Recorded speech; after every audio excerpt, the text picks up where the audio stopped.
so many of the women I coach, where they end up coming to is like, I just need to be able to clone myself. And that is literally the expectation we have of ourselves, is that we can still show up to work like we don't have children, and we can still be there for every performance, and we can show up and do the pickup every time school calls and our kid's sick. And we expect ourselves to do both. And anytime that we falter on either side, we can be very, very hard on ourselves.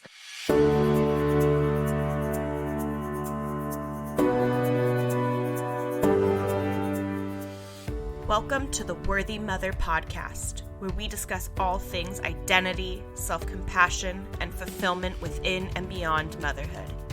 I'm Emily Rose Hardy, a mindset and self-love coach for moms.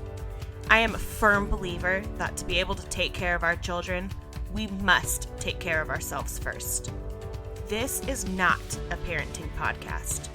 No, this is a podcast where we will challenge the societal expectations of what it means to be a mom, demystify the perfect mom myth, and learn to love ourselves. You are worthy, mama. Let's do this.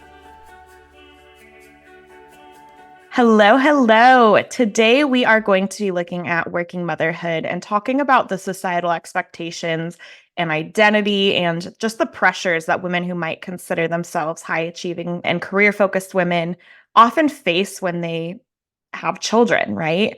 Whether you are someone who works outside of the home, or if you run a business, or if you are the full-time caregiver for your children, this episode is really going to be about understanding kind of the impact of those expectations on mothers.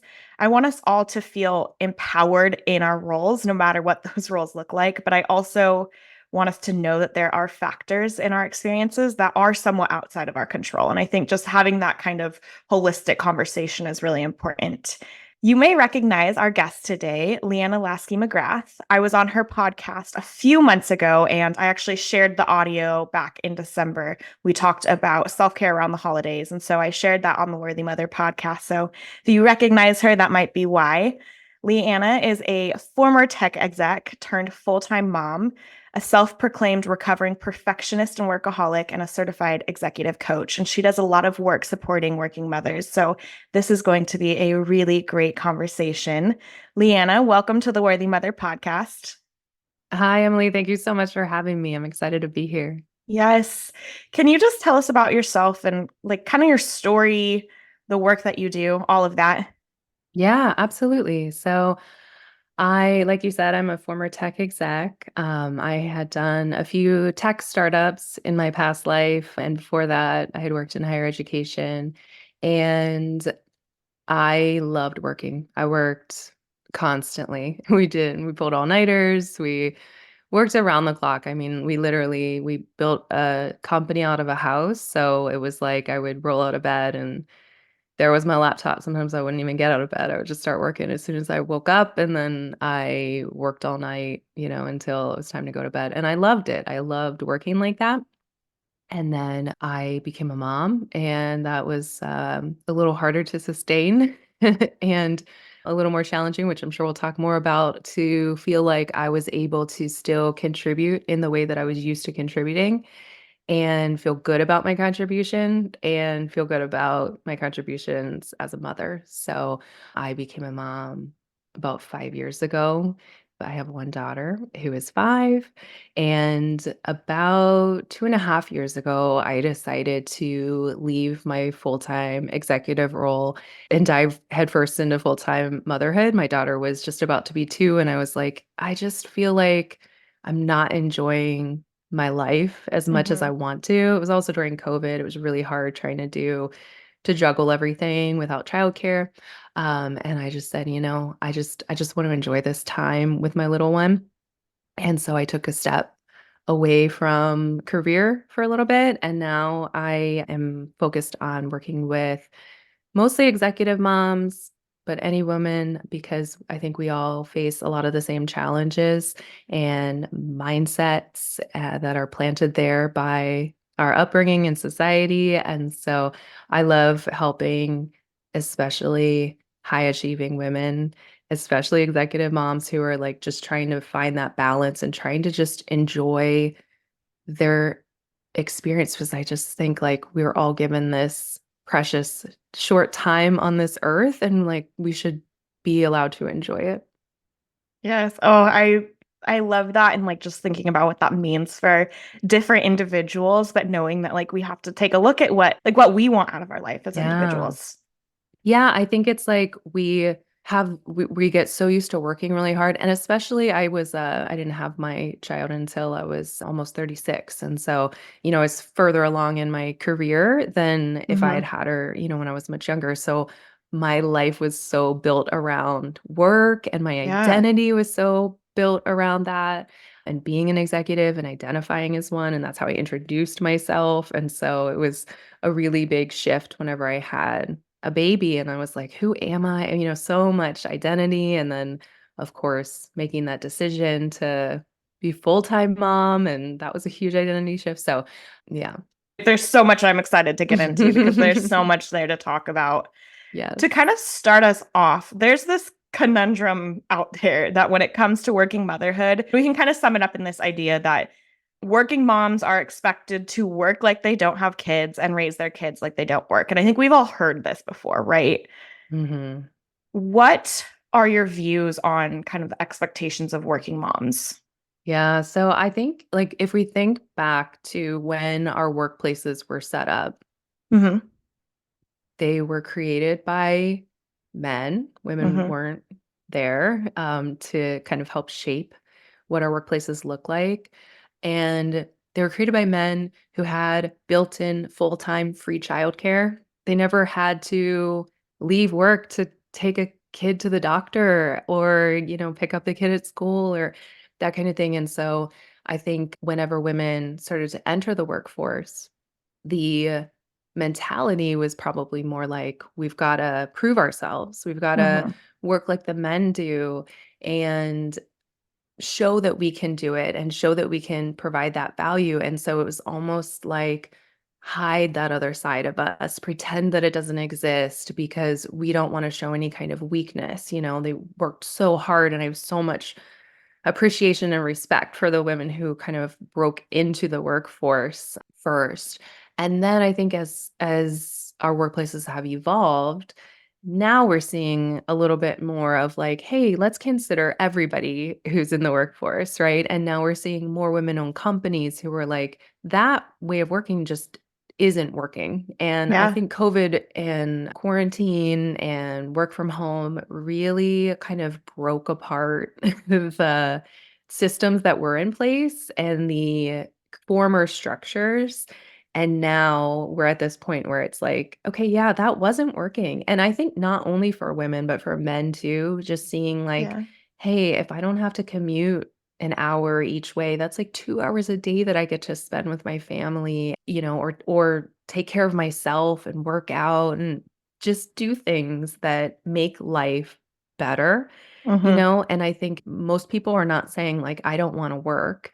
I think most people are saying like, how do I still do that? And this, it's not an or so much as an and. And I think that for working moms, especially like that transition going from working like they don't have kids, working like we Yeah. don't have Yeah. kids, which we didn't, and wanting to work all the time and wanting to contribute in that way and kind of expecting that of ourselves. There have been studies that have shown that if you ask women what is their contribution to their workplace, they'll say, "I'm a hard worker," Yeah. and then they attribute hard work much more to their successes than their intelligence and their capabilities and talents.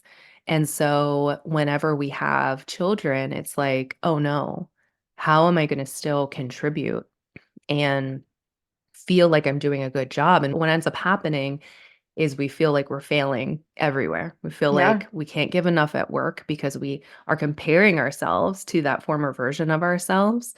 And we can't give enough to our families and our children because especially if I grew up with a mom who was a full-time mom, and so I realized that I was expecting myself like, I was holding myself to that standard as a mom, and then my dad, who was a full-time entrepreneur, I was holding myself to that standard of my working self. And I remember being in coaching and my coach was like, okay, but that was two humans and Totally. you are one. And I think so many of the women I coach, where they end up coming to is like, I just need to be able to clone myself. And that is literally the expectation we have of ourselves is that we can still show up to work like we don't have children and we can still be there for every performance and we can show up and do the pickup every time, daycare or school calls and our kids sick. And we expect ourselves to do both. And anytime that we falter on either side, we can be very, very hard on ourselves. So I think it's kind of like this societal expectation that gets planted in our brains and we take it on and believe that that's how we should be. And then we just tend to be really hard on ourselves whenever we can't hold ourselves to these like literally impossible, unrealistic expectations. Yeah. I mean, there's so much in there. And really understanding, I mean, I think even just starting with like understanding how our workplaces were set up in the first place and who they were set Yeah. up by and the world that existed back then where there was very separate gender roles. And Mhm. as things are changing and as those expectations of parents, moms and dads are shifting because there's been a lot of movement in the last 100 years, right? Like there's been a Yeah. lot of change in the expectations, but we kind of default still. And even, I mean, even women owned businesses, they're still mimicking what's existed in the past, right? Things are changing, things are continuously changing, but we're still having to learn as a culture like what that change can really truly look like. And then I think I'm just Mhm. thinking about one time being on a work meeting and my kid's daycare called about something with my son and my husband was downstairs in the garage, like doing some stuff because he was off work that morning. And just like Mhm. the knowing that I'm the default person that they're going to call, even if I put his name on the list Oh, first, yeah. kind of thing. Mhm. And Mhm. all of those little pieces, we might be thinking there's all these expectations on us. We've embodied that and we feel that way. But then there's things that happen in our day to day, they Mhm. reinforce that message. And so it feels very much like everybody is expecting that of us. Everybody is Mhm. expecting us to be all the things. And so I think it's really important to talk about because, like you said, like we can't be two people. We can't be this perfect embodiment of a mother who does everything for her kids and this perfect embodiment of an employer, an executive who does everything for their work and just works so hard and, commits 100% to their work 100% of the time because Yeah. that's not how it works. Yeah, it's not physically possible, and I think that what makes us not enjoy it so much is the extra added, like, feeling like we are not meeting expectations all the Yeah. time, so then we feel like we're failing, and that's so hard for a Yeah. high achiever who's used to constantly achieving and is used to being really good at everything that they do. And then I think like whenever this transition happens, I'm sure there are lots of other transitions in life that challenge us, but I personally haven't come across any yet that have challenged me as much as trying to figure out how to balance both of these things and Mhm. show up in the way that I expect of myself to both of these things. It's so interesting. I was just coaching someone yesterday who is getting ready to go out on maternity leave with her second. And she was like, the second time around, like, I feel like I haven't done anything to get ready for this child. Like, I have a place for the baby to sleep, and I have a plan for how we're going to feed the baby, and I have diapers and I have some clothes.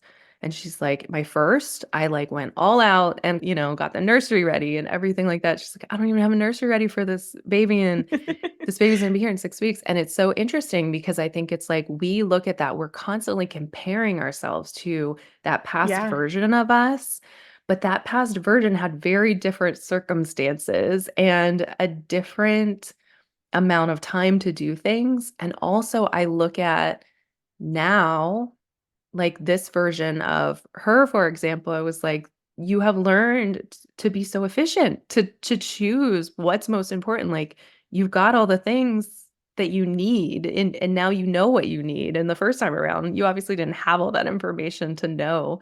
that you probably didn't need all of these things, on day one of the baby. And so I think it's interesting because there's Marshall Goldsmith has this book that's called What Got You Here Won't Get You There. And I think about Yeah. that all the time, that it's like these past ways of operating in the world, they break. They're challenged whenever we have this new challenge on our plates and trying to balance all of it. And so what used to work for us, which was usually like going 100% all the time in everything we did, just doesn't work anymore. It's just not physically possible, and it's really hard for us to accept that and to feel good about our contribution whenever we're not able to hold ourselves to that same standard that we've always held ourselves to.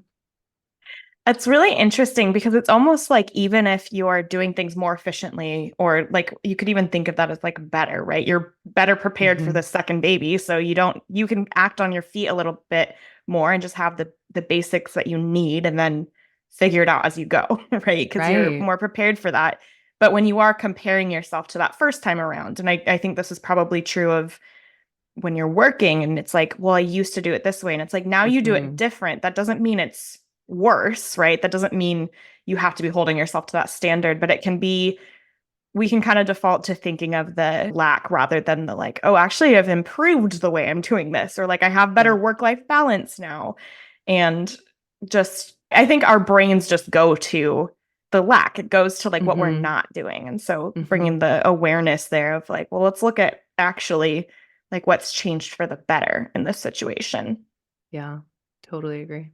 So I know you've kind of spoken a little bit about identity and for you personally, how that shifted when you went from being somebody who was like 100% committed to your work 100% of the time, basically, right? Mhm. To Mhm. having a child to now care for and raise and nurture and all those things. So, Yeah. what challenges do you see other working moms face or you yourself when going from that like very high achieving, focused, career driven woman to having kids and trying to balance those roles? Things with identity, logistics, like all the Yeah. things. Yeah.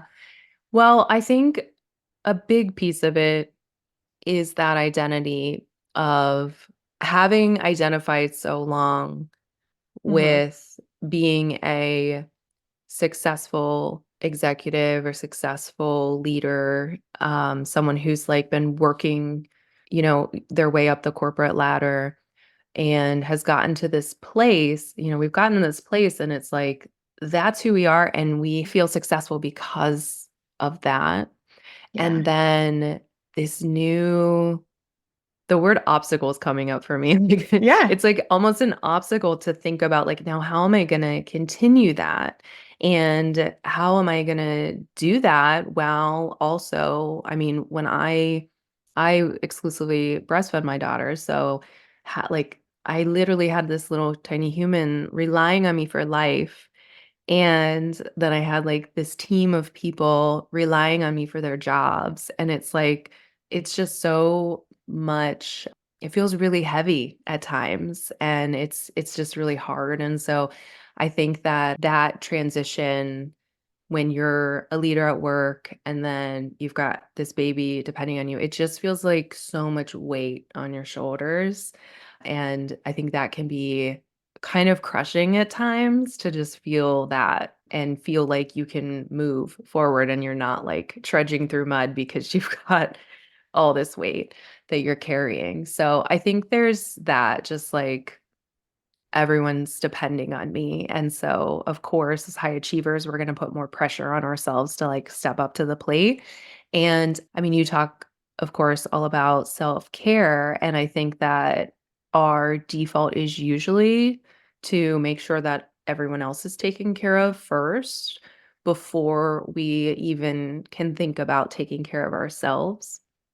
And so I see that happening so much with new working mothers because it's like I've got this team that needs me and like their needs haven't changed just because I had a baby. They still, call me for work support and emotional support and whatever else support I provide because as women we tend to provide way more support than just just that of a Yeah. typical supervisor. And I now have this baby needing me literally for life. And so then we just tend to like look at all of that and just keep going. I think as high achievers, our default stress response is to go into just put your head down and go and like don't stop and look around and think or feel anything. It's like just go. And so I think for me, like that was the thing that I didn't want to keep doing. I looked at it and I was like, when does that stop? Mhm. Like when do I get to not do that anymore and actually enjoy my life? Because that is then your life. You're just head Yeah. down, taking care of everybody else, not thinking about yourself because you are, it's like a fear that the moment you stop, that everything's just going to crumble. The moment that you like check in with yourself, you're going to realize just how, you're just going to fall apart. I mean, I've literally coached women who have said like, I can't stop because I'm afraid that I'll fall apart and I won't be able to dig myself out of it and keep going. And I think it's like we just kind of drive ourselves into this hole and we just dig it deeper and deeper and deeper and it feels crushing. It feels really hard. So yeah, I think transitioning, I'm making it sound terrible. Obviously, there are a lot of good things about it too, but I just think it's very challenging. And then, of course, with our workplaces generally not set up to support us, and with childcare the way it is, especially in the United States, is can be challenging to find and can be challenging to keep and can be very expensive and adds a new level of financial stress and also the logistics of figuring out how to get the child there and get them back and who's going to do that and then what happens when they get sick and what happens when the daycare closes and all of that. It's just yeah, it's just a lot. It is, and it's not sustainable to like be doing all of Yes. that without caring for yourself. I mean, Yes. I think you look at it, it's like, yeah, when you're under that much pressure in all areas of your life, that's when you need to be really the most like caring for yourself because there's a lot of Mhm. stressors. And of course, that's not what usually happens. Usually it's like we're just juggling everything and Mhm. running ourselves into the ground, afraid to stop, afraid to like actually take a look at what's happening. And Yep. I think what's really important is like something does have to change when that's what's happening, whether that's your actual role or just your expectations of Mhm. what that's going to look like, right? Like knowing that if you are working full time, you're also not going to be the one being the engaged caregiver full time because Mhm. you can't be giving your attention fully to two things at once. So, Mhm. knowing that something big has to change, whether it's again what you're actually doing or just expectations of how you're doing that. And of course, there's logistics around that as well. But it really is like, I don't know. I hope that anyone listening who might be in this pattern of feeling like there's just a lot, Mhm. just to know that yes, there is a lot and it's not something that reflects on you as a person and your successes and how good you are at being a mother or being, somebody who's really good at their job. Like that's not necessarily what's going on. It's a Mhm. lot of factors to it being a lot. Yeah, yeah, absolutely. And I think that there are so you talked about changing things. So it's like Mhm. you can change your circumstances, certainly. Like you can change your role, you can change how much you are working, you can change whether you work or not. You can change external things. And sometimes that may need to happen as you look at, what are my priorities at this moment in my life and what do I want, Yeah. here and in the future, and is how I'm spending my time right now aligning with my priorities. That was what I did, and for me, it was not, and so I ended up, making a change. But I think what's really important to note is that just changing the circumstances doesn't necessarily, like, make it suddenly better, because we take our same thought processes and the way that we're looking at things and the way we're thinking about things, the way we're thinking about ourselves into the next situation. So, like, Yeah. when I transitioned into full-time motherhood, I had done a little bit of work. So I had, during my process of deciding to leave, I had hired a couple of different coaches. I had hired a financial advisor to do the finance, help me with the finance piece, and also a therapist to like work through a lot of stuff that I needed to work through. And so I had started doing that work a little bit, but I hadn't done very much yet when I left. And what I realized is I just took my expectations and transferred them, my unrealistic expectations. So when I left, my daughter was not quite 2, and I had, like, purchased this whole curriculum, and I was like, "Every day is gonna be structured, and I'm gonna be fully present every day, and I'm gonna show up in this way," and I had these expectations of myself and the kind of mom that I believed I could be if I wasn't working full time. It was like I was just transferring all those Yeah. expectations of myself to this new role. And I remember talking to my coach about it at the time, and she was like, "Wow, so like you're going to be fully present 100% of the time." She's like, "That sounds kind of intense if you think about your daughter's experience, huh?" And I was like, "Yeah, maybe a little, but like still I for whatever reason believe that that's what's best and what I should do, and so therefore like that's my bar. And anything less than that, I'm going to beat myself up over because I'm not meeting my expectations of myself." And so it was like the same thing that I was still having. It was like a honeymoon period, of course, but Mhm. then once we kind of got into our groove, it was the same thing. Like I couldn't be present 100% of the time because I'm a human, and I was disappointed in myself at different times. I wasn't suddenly a perfect mom because I had, the time and space. I thought I would have all this time and space to like read all these things and learn, and I certainly had a little bit more, but like I just took, I took Yeah. my nanny's job, and so it was like another full-time job. Yeah. Yeah, so I think I guess what I'm trying to say is that I think sometimes we think, "Oh, if I could just change my circumstances, then this would be better." But it's not an or, it's an and. The circumstances may need to change, and also we need to change how we're thinking about things, what we're expecting of ourselves, what kind of standard we're holding ourselves to, how we're talking to ourselves when we don't meet our standards. Are we having our own back? Are we supporting ourselves and recognizing that we're human, or are we beating ourselves up and just being really mean to ourselves like we were before? Yeah, there's a little piece that I want to pull out of there. And it was I think you said your coach said, that sounds pretty intense for your daughter. And I think that's an important piece here of like, a lot of times with these expectations we have of ourselves, particularly when it comes to motherhood and it comes to being the best mom we can be, we Mhm. sometimes attribute it to like, I need to show up for my kid and be the best mom I can be for them. But there's also a piece of it of like, sometimes it's not even like, if we don't really think about it, it's not even really what's best for them because we're holding ourselves to impossible standards and they're seeing that. And that's actually not necessarily what's best for them, right? Mhm. Showing up in our imperfection and giving them space and knowing that, like, we're going to fail sometimes, right? Like, that's just going to happen and that's okay for them to see and to learn from that.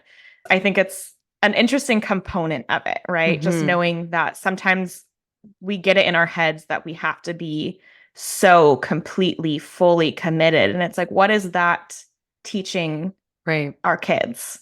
Yeah, my daughter really wants to be a mom. That's like Hmm. her anytime you ask that, "What do you wanna be when you grow up?" Yeah. And I think about if she sees me as this perfect mom who never Uh-huh. makes mistakes, who's always perfect, then like she's going to hold herself to that expectation. That's probably why I hold myself to that Hmm. expectation because I still think my mom is an amazing mom, but I probably thought my mom was a perfect mom when I was a kid. And so, I think it's like showing up in our imperfection and owning it and showing that to our children, I think is a really important learning experience for them so that they don't hold themselves to that standard. And never did my mom say like, I'm a perfect mom and you should be a perfect mom or anything Totally. like that. It's just like we internalize, that expectation of ourselves. Like no matter what, we're going to have really high expectations of ourselves. So I think it's nice to be able to point to like, "Hey, I'm actually not perfect, and there's no way that I could be, and there's also no expectation that you are, and we have no expectation that you should be or could be." Hmm. Yeah, I always love just kind of thinking about how like our children will not be perfect. We don't look around and see perfect adults out there. Like we all have our things. And so knowing that like setting that example for our kids because they are going to grow up and have struggles and the things that are hard for them and whatever it is. Like that's just part of being human. Yeah. Yeah, absolutely.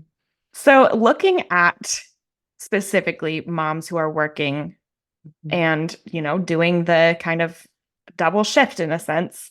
What are your thoughts on navigating that journey of being a working mom without feeling like it's always a struggle? Because as we've seen, there's a lot of factors, the societal expectations, the personal expectations, policies, and work environments that can make that feel really hard. Yeah, I think it's interesting how you asked that question because the first thing that comes up for me is like we need to expect that it's probably always gonna be a Yeah. struggle in a way, right? Hmm. I think it's Yeah. like readjusting our expectations a little bit. Actually, a lot of it is readjusting our expectations because I think that we have an expectation of ourselves that we should be able to do this perfectly. And Hmm. also on top of that, we should also feel good about it all the time. And I think the Yeah. reality is that that's just probably not life. Life is 50-50. We feel great about half the time and we don't feel great about half the time. And so, yeah, I think I mean, I don't want to sound like pessimistic. It's obviously going to get easier as we learn and as we build out our systems and, how we do things. But also, I think there's always an element of challenge and struggle. And I don't think that's necessarily a bad thing. For me, I would say I have grown immensely since having a child. It has, pushed me to grow beyond any other growth experience I've ever had. And so I think that that's what struggles and challenges do for us. And so I think it's expecting it a little bit Yeah. and knowing that sometimes it's going to feel really hard. And so it's kind of like accepting that rather than I think what we do is when it feels hard, we think something has gone wrong. We internalize it. We think that there must be something wrong with us because we see snapshots of everybody else. We see social media and we think it must be so much easier for them. I remember a few of the recurring thoughts I had once I started really noticing my thoughts and getting into coaching and thought work was that I kept saying, over and over, like, "Oh, this is so hard. How does anybody do this? Why can't I do this?" Like, "How are they doing this?" And I think it was just always thinking, like, everybody else had figured this out and somehow I couldn't. And I think the reality is like nobody knows what they're doing. Everybody feels this way sometimes. And all of us feel really great sometimes, right? Sometimes we're like, yes, I'm nailing it. Not often at first, certainly. But, we have those days where we're like, that was a really, really great day. And like, I feel good about my contributions all around. And then other days we're not going to feel that way, right? I have coached people since 2017 on all kinds of things.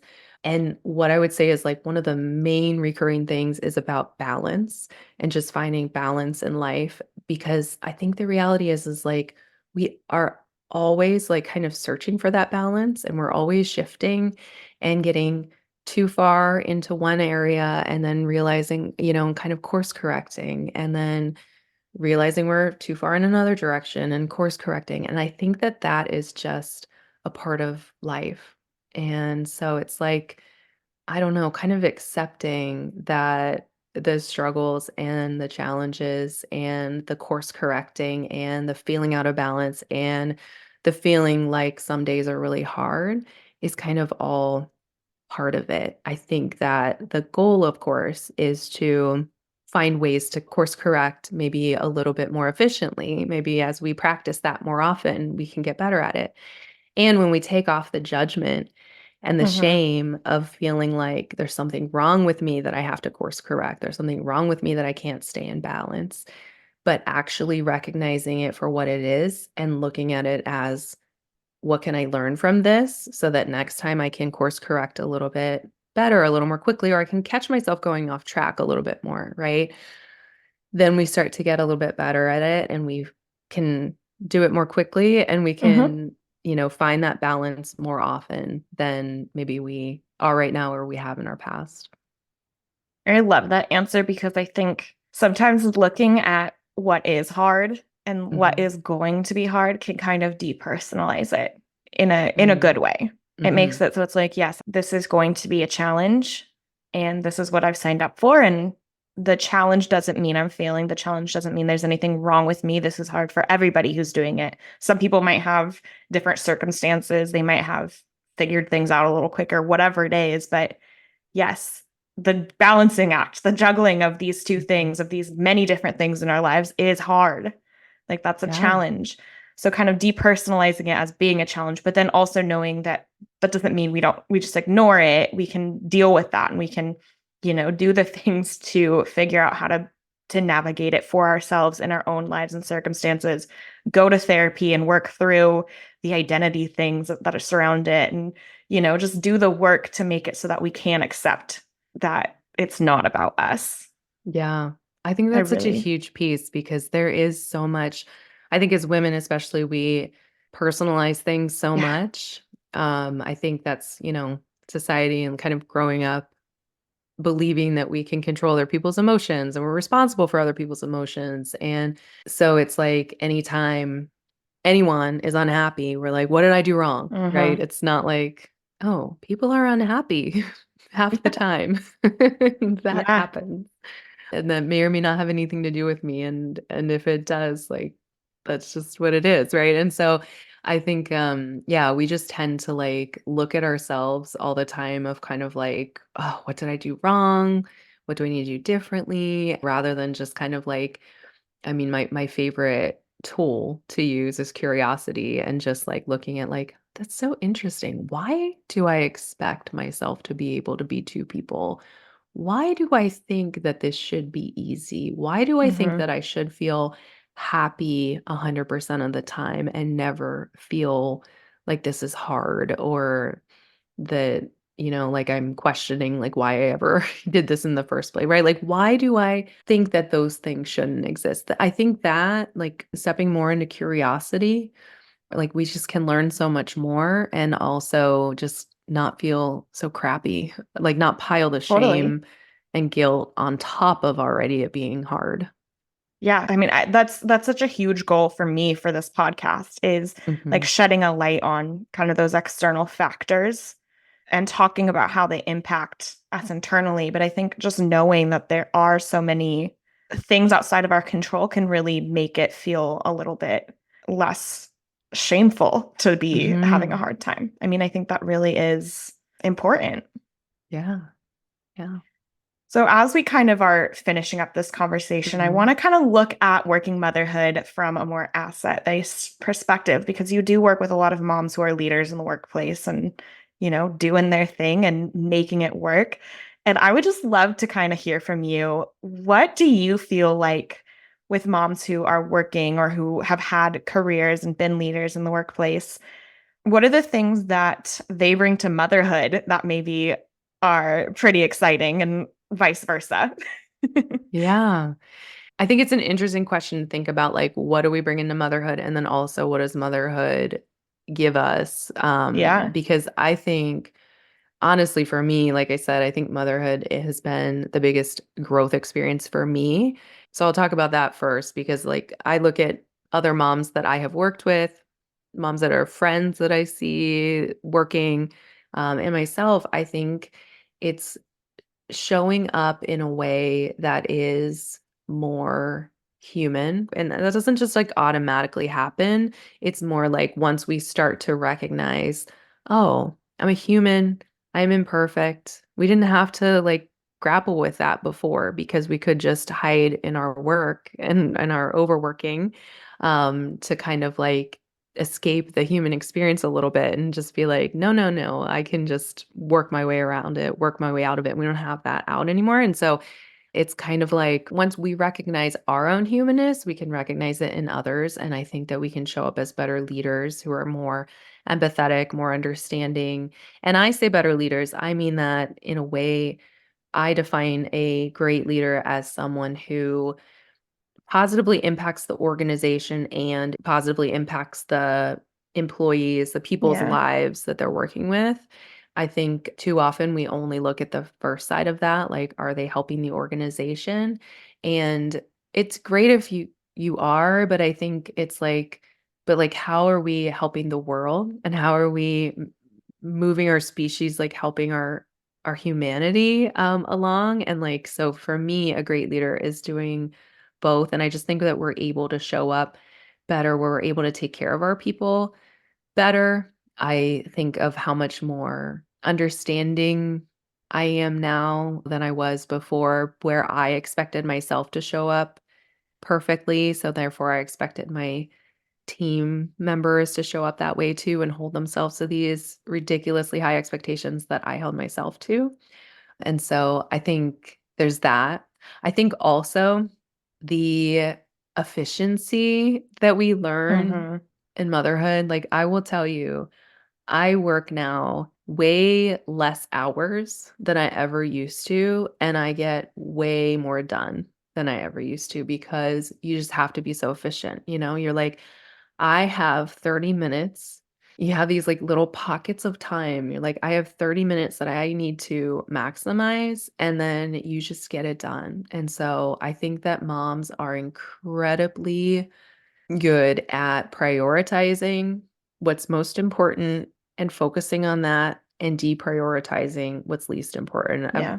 read some great books and listened to some great podcasts about the importance of deprioritization that a lot of times we think that like getting everything done is what's best, but actually it's like how do we quickly use our strategic minds to identify the highest impact activities and then execute against those and let other things fall. And I think it's like that's the secret if there is one of being successful as a working mom is like really being okay letting different things fall Yeah. and being able to like look at a list or a project and identify what are those high impact activities and execute against those. I think we do that in both our workplaces and in motherhood, but we just don't have the luxury of all this extra time to like let's try, Do all the things. let's do all the things. Yeah. No, it's like Yeah. I just have to do the things that are most important and most efficient. And so honestly, I think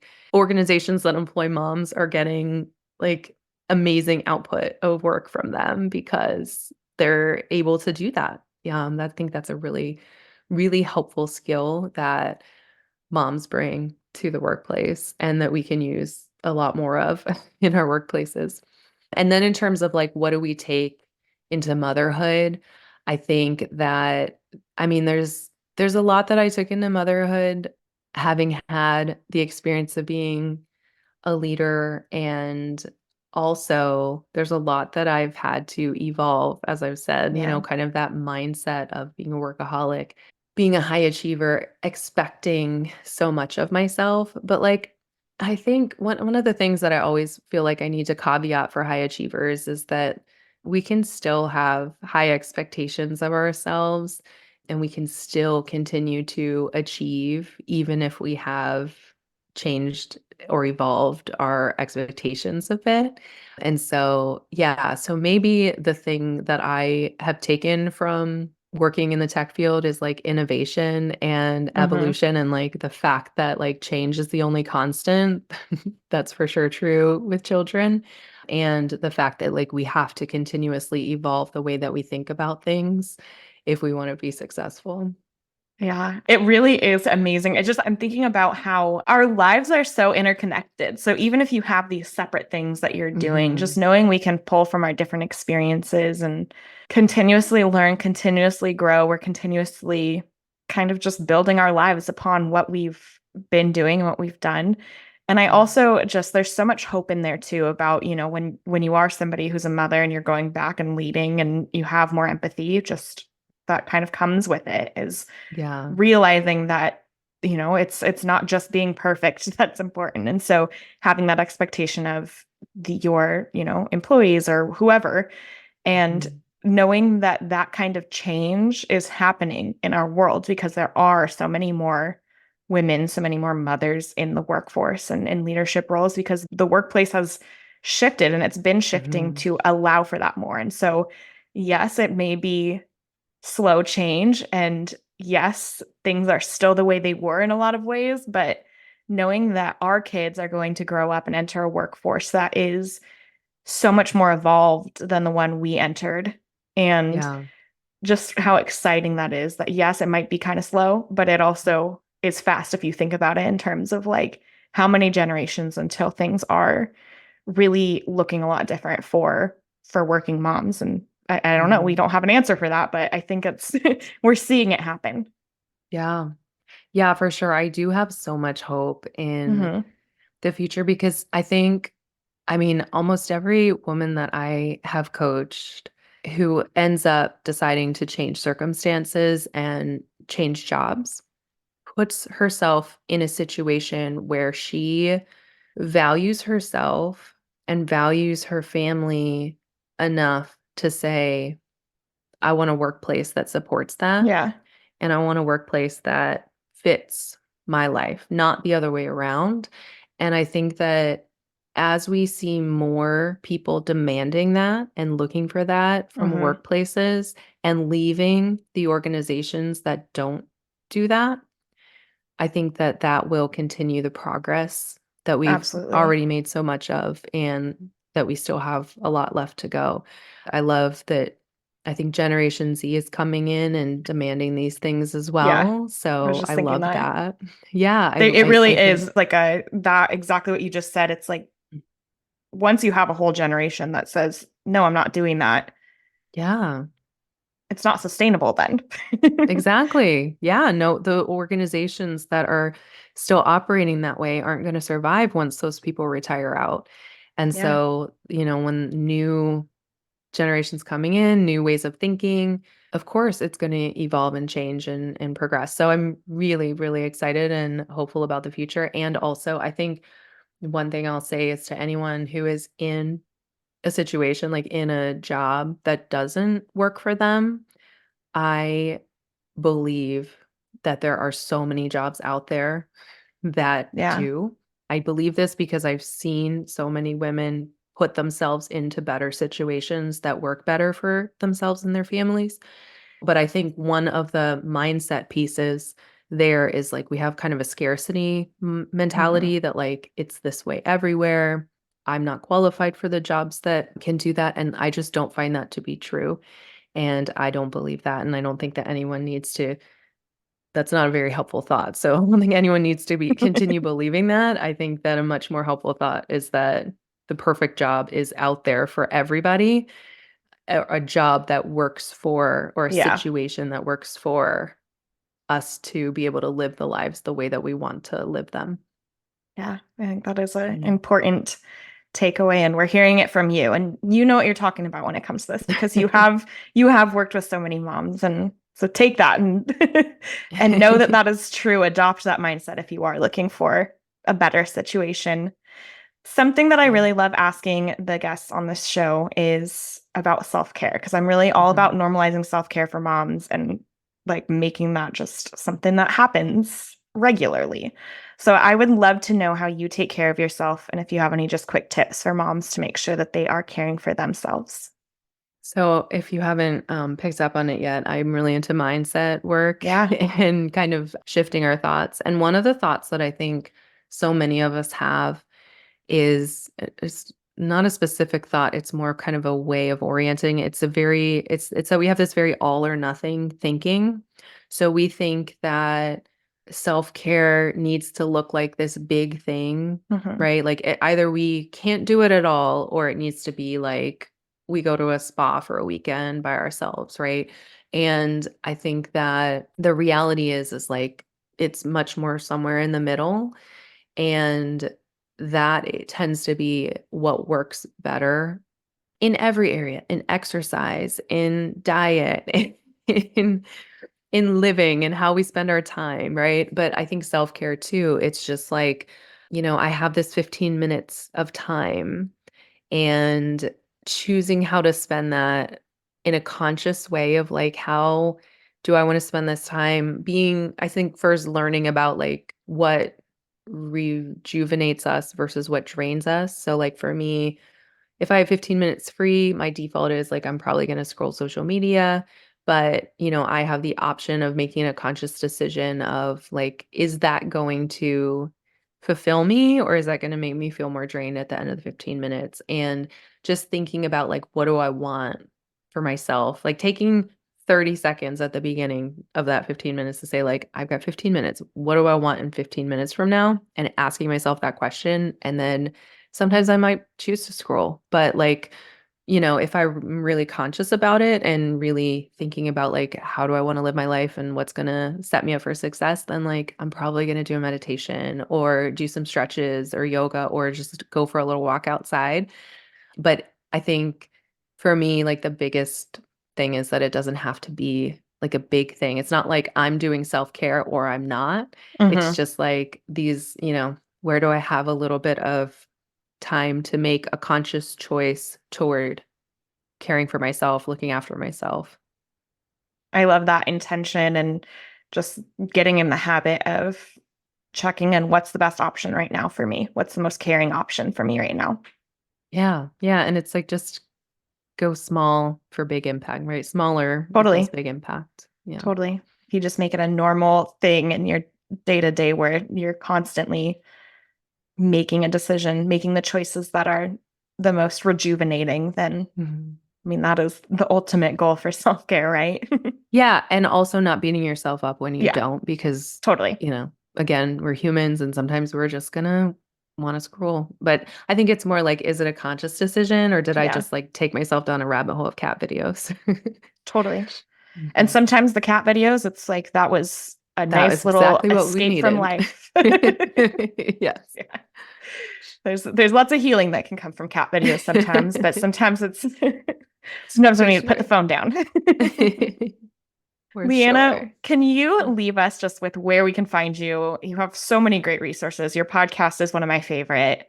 Thank Just you. give us all the stuff, and we'll also put it in the show Yeah. notes. But Yeah, absolutely. So my podcast is the Executive Coach for Moms podcast. You can find that at podcast.coachleanna.com or it's at all of the different listening platforms. And then you can also find me at coachleanna.com is my website. And so I offer one-on-one coaching for women, especially working moms.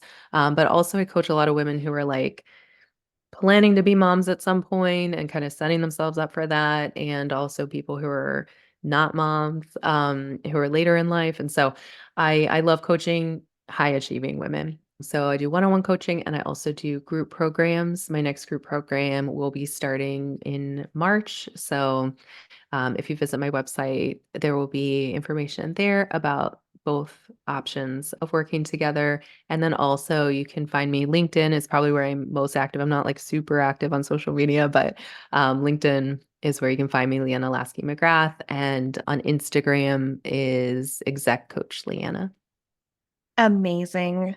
Thank you so much for being here. I'm like so excited about this conversation. Just Me too. really good stuff.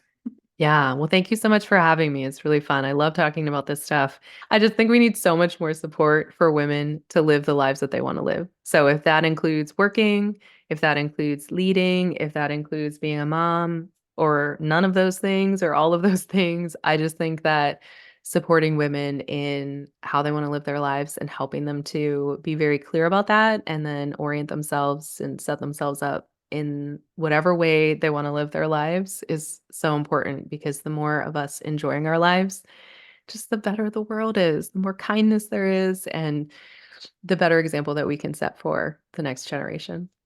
Yes, I got full body chills when you're saying that. Just I'm right there with you. And I think, I mean, these conversations we're showing up, we're having them, we're doing the work, and it's exciting to know that change is happening.